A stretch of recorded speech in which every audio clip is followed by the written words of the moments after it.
Hello dear students, myself Dr. Girish. I welcome you all in the physics class at the Mahatma Phule Arts Science Commerce College, Panvel. In the last video, we had discussed about the Newton's three laws, and in this video, we will discuss the steps and the concepts need to be understood to solve the problem based on the Newton three laws. Okay, so the here I mentioned all the steps and the concepts need to be understood to solve the problems based on the Newton's laws. The first step is deciding the system, then the identifying the forces, and then making a free body diagram. So these are the three steps need to be understood to solve the problem based on Newton's laws. And then there are some concepts like a friction force, coefficient of friction, angle of friction, angle of pre-force, and laws of frictions that need to be understood to solve the problem based on the Newton's laws. So in this video we will discuss the steps and concepts. Okay, now let's consider the first step, deciding the system. In order to decide the system, we have to understand it is a single particle, it is a block, it is a series of blocks connected by a string, or blocks kept one over the other, etc. And most important to remember that the isolation should be identical or the same for all systems. Okay, now the second step is identifying the forces acting on the object. Now let's consider the example, the boy holding the box on his head. So now in this case we have to identify how many forces acting on the boy and how many forces acting on the box. So as we know, if we consider the case of boy, in his case the first important force acting on him is the gravitational force in the downward direction, and then the normal reaction by the box on the boy is in the downward direction n1, and the normal reaction by the earth's surface is in the upward direction, right? So these three forces will include in the case of boy. Now in the case of box, the two forces will include over there.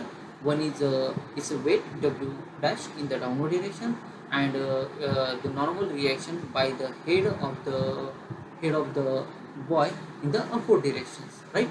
So in this way we can identify the forces acting in the system.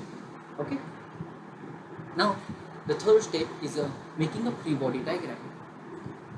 Free body diagram is the diagram which represents the system by a point, and draw the vector representing the forces acting on the system with the drawn point as origin, right?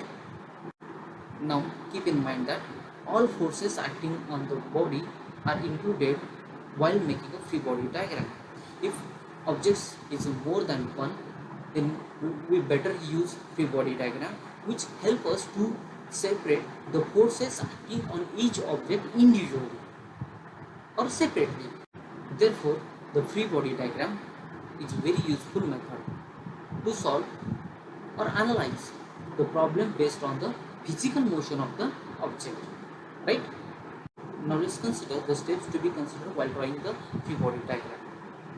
First, we have to choose the object to be separated, and then we have to draw it with the decided geometry and dimensions, which may be particle or block, which will keep the diagram very simple. Then we have to draw all the forces acting on the object as a vector arrows with approximate correct size and direction. And now finally we have to show the coordinate system, and then we have to illustrate the positive direction of displacement, velocity, and acceleration depending on the system or the problem. Most important that we have to keep in mind that if the vectors are dissolved into components, then the original vector should be marked carefully to avoid further its counting, right?